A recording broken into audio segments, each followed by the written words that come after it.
नमस्कार दोस्तों, आपका स्वागत है हमारे इस आर्ट्स एंड ड्रीमर्स के यूट्यूब चैनल में। दोस्तों आगे बात करते हैं आज एक नए टॉपिक पे, यानी कि एक नए लेसन पे, जो इस बुक से लिया है दोस्तों हमने। इसको आप जानते हैं शक्ति का खजाना। जी हाँ दोस्तों, आज हम बात करेंगे इसके चैप्टर नंबर 2 पर, जिसका नाम है काम से सुरक्षा। तो आइए करते हैं स्टार्ट। एक व्यक्ति ने 1000 बेरोजगार स्नातक नवयुवकों को इकट्ठा किया और उनके सामने 3 प्रस्ताव रखे कि आपका पहला प्रस्ताव सरकारी नौकरी का है, जिसमें 8000 रुपये प्रति माह आपको तनख्वाह मिलेगी। दूसरा प्रस्ताव प्राइवेट नौकरी का है, जिसमें आपको 12000 प्रति महीना तनख्वाह मिलेगी। वह तीसरा प्रस्ताव खुद के कारोबार का है, जिसमें 1 साल मेहनत करने और सीखने के बाद लाखों रुपए महीना भी कमाया जा सकता है। सभी को कहा गया कि पहले आप अपने लिए कार्य का चुनाव कर लीजिए, ताकि उस दिशा में आपके साथ आगे कार्यवाही की जा सके।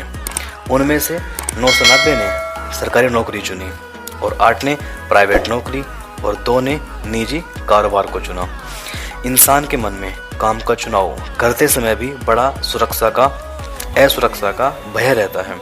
वह ऐसा काम खोजता है जहां सुरक्षित आय का इंतजाम हो सके। यह नहीं देखता कि काम उसकी रुचि का है या नहीं। वह काम को मात्र रोजगार का साधन मानता है। बस कोई ऐसी नौकरी मिल जाए तो इस जिंदगी का गुजारा हो जाए। उसमें भी यदि सरकारी नौकरी मिल जाए तो बहुत अच्छा है, भले ही तनख्वाह थोड़ी कम भी हो, क्योंकि मुझ में कुशलता नहीं भी होगी, काम कम भी होगा, तो भी वहाँ नौकरी सुरक्षित रहेगी। प्राइवेट नौकरी में तो मालिक फिर भी निकाल सकता है। सरकारी नौकरी में तो एक बार नौकरी लग जाए तो फिर पक्की है। इसलिए कम तनख्वाह में भी सरकारी नौकरी मिल जाए तो बहुत बेहतर है। वहाँ काम करने का भाव नहीं होता, केवल सुरक्षा का भाव होता है। सरकारी नौकरी में कोई बुराई नहीं है, लेकिन सरकारी नौकरी के पीछे जो सोच है वह हमारी समूची व्यवस्था को कमज़ोर बनाए जा रही है। सरकार ने भी बड़ा उपकार किया। जनता से वोट लेने हैं तो जनता को सुरक्षा देनी ही पड़ेगी। ऐसे कानून बना दिए कि सरकारी नौकरी सुरक्षित रहे। सरकार यह बोलती चली गई कि हमने ये सुरक्षा कानून बनाकर सुरक्षा प्रदान नहीं की, बल्कि देश की कभी ऊपर नहीं उठ सके इसका पूरा इंतजाम कर दिया। आज खुद सरकारें अच्छी तरह जानती हैं कि हमारे पास जितना तंत्र है उससे 15% भी काम नहीं करवा पाते, तो देश का विकास कैसे होगा। यही नहीं, प्राइवेट नौकरी में भी सुरक्षा प्रदान करने के लिए कई सारे श्रम कानून बना दिए।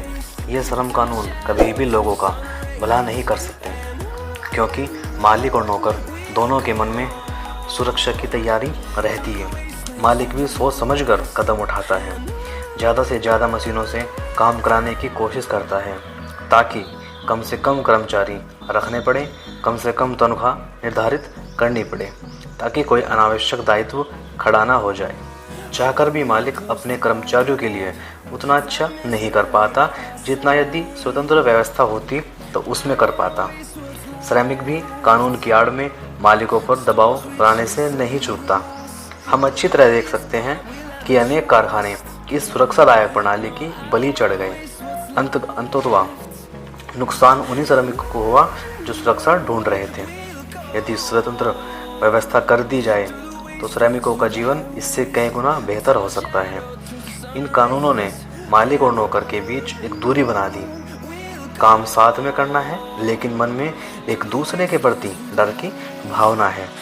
एक परिवार की भावना मिलकर विकास की भावना कभी आ ही नहीं पाती। इन श्रम कानूनों ने देश में अकर्मण्यता की धारणा विकसित कर दी है। आदमी इसमें अपनी शान समझता है, काम कम करना पड़े और पैसा अधिक मिले। ऐसा इंसान अपने आप को समझदार और चतुर मानता है। यह एक प्रकार का रोग है जो पूरी व्यवस्था को खाए जा रहा है और इंसान के स्वयं अपने विकास में बाधक बना हुआ है। जिन देशों में ऐसे श्रम कानून नहीं हैं, वहाँ की स्थिति का अध्ययन करेंगे तो बात पूरी तरह स्पष्ट हो जाएगी। इंसान अपनी रुचि का काम चुनकर पूरी ऊर्जा लगाकर बहुत बड़ा कार्य कर सकता है। जहाँ काम अपनी पसंद का हो, उसके प्रति जुनून हो, तो उस कार्य को करने की शक्ति जागृत होती है। कितना ही संघर्ष करना पड़े, वह उसके लिए अपने आप को तैयार कर पाता है और संघर्ष करने पर ही असली शक्तियों का जागरण होता है। पर हमें यह असुरक्षा का भय लगता है कि क्या पता मैं यह नहीं कर पाया तो। सुरक्षा ढूंढने के चक्कर में वह कोई ऐसा काम ढूंढ लेता है जहां उसकी रुचि हो या ना हो, काम करने का भाव वहां होता ही नहीं है। काम से उसे प्यार नहीं होता, एक मजबूरी समझकर जिंदगी भर उस कार्य को करता रहता है। जितना काम कम करना पड़े उतना ही अच्छा समझता है। ज़्यादा से ज़्यादा छुट्टियां मिल जाएं, काम के घंटे भी कम हो जाएं और काम पर जाएं तो वहाँ भी काम ना करना पड़े। इस प्रकार की इच्छा मन में पनपती रहती है। जिन दिनों ऊपर से थोड़ा काम का दबाव आ जाए उन दिनों अपने काम से बड़ी शिकायत रहती है। सरकारी नौकरी से सेवानिवृत्त होने के बाद व्यक्ति कितना प्रसन्न होता है, जैसे किसी जेल से निकला हो। इसकी बड़ी खुशी मनाता है, लोगों को बुलाकर भोज भी देता है। अभी उसे यह पता नहीं है कि आगे की ज़िंदगी इससे भी बदतर है, जब करने के लिए कुछ काम नहीं होगा और कोई काम मेहनत वाला मिल भी जाएगा तो करने की आदत नहीं होगी। जब इंसान के पास कोई काम नहीं होता तो अच्छा भला इंसान भी अपने आप को बीमार महसूस करने लगता है। अपनी रुचि का काम करने वाला व्यक्ति कभी अपने काम से सेवानिवृत्त होना नहीं चाहता। इस तरह की भावना लोगों में विकसित करना कि आप काम पूरी कुशलता से नहीं करेंगे तब भी आपको सुरक्षा देना किसी की जिम्मेदारी है। यह क्या सुरक्षा है? यह कैसा पाठ है? यह सुरक्षा नहीं है। इस समाज में एक डर पैदा कर दिया गया है कि कोई यदि आपको सुरक्षा नहीं देता तो आप बड़ी मुसीबत में फंस जाएंगे। आप में तो वह क्षमता ही नहीं है आप अपनी ज़िंदगी का गुजारा कर सकें, इसलिए आपको सुरक्षा दी जा रही है। यह एक बहुत बड़ा गलत कृत्य है। यह किसी भी इंसान की शक्तियों की हत्या है। यह समाज को कमज़ोर बनाए रखने की एक कूटनीतिक साजिश है। यदि स्वतंत्र व्यवस्था बनाई जाए, काम के आधार पर ही नौकरी मिले और नौकरी में तरक्की काम के आधार पर ही मिले, तो काम के आधार पर ही नौकरी में रखा जाए तो लोगों में मेहनत करने की प्रवृत्ति बहुत बढ़ेगी। हर कोई ज़्यादा काम करने में रुचि लेगा। ज़्यादा काम करने वालों को हमेशा अच्छा समझा जाएगा। सब कुशलतापूर्वक काम करने के लिए ज़्यादा से ज़्यादा सीखने में रुचि लेंगे। इससे कार्य कुशलता और कार्य क्षमता बढ़ेगी। सामूहिक रूप से सोच में बड़ा बदलाव आएगा। इससे देश का बहुत विकास होगा। उत्पादन लागत कम होगी व उत्पादन क्षमता बढ़ेगी। सरकारी क्षेत्र के कार्य समय पर व अच्छी क्षमता से होने लगेंगे। लोगों की आय बढ़ेगी और आय बढ़ेगी तो क्रय शक्ति बढ़ेगी। क्रय शक्ति बढ़ेगी तो उत्पादों की बिक्री व मांग बढ़ेगी। इससे उद्योगों धंधों का विकास होगा, जिससे स्वतंत्र रोजगार के अवसर बढ़ेंगे। वास्तव में हम ठीक से समझने के लिए तैयार हों तो मानव शक्ति के अधिकतम उपयोग पर ही देश का विकास निर्भर है।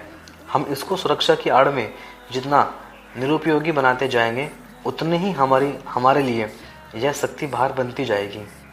दुनिया की सारी बेजान चीज़ें हमें बहुत उपयोगी लगती हैं।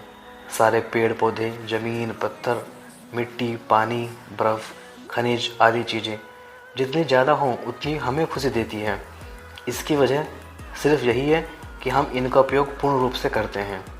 जिस दिन मानव शक्ति का उपयोग भी हम पूर्ण रूप से करने लग जाएंगे उस दिन मानव शक्ति से हमें भी बहुत ज़्यादा खुशी होने लगेगी।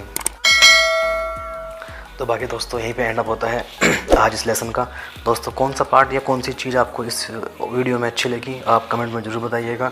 और अपनी पूरी टीम के साथ, अपने पूरे ग्रुप के साथ आप इस वीडियो को शेयर कीजिए, वीडियो पे लाइक कीजिए, कमेंट कीजिए। दोस्त जहाँ हो सके पॉसिबल तो शेयर कीजिए। बाकी दोस्त वंदे मातरम, जय आर सी।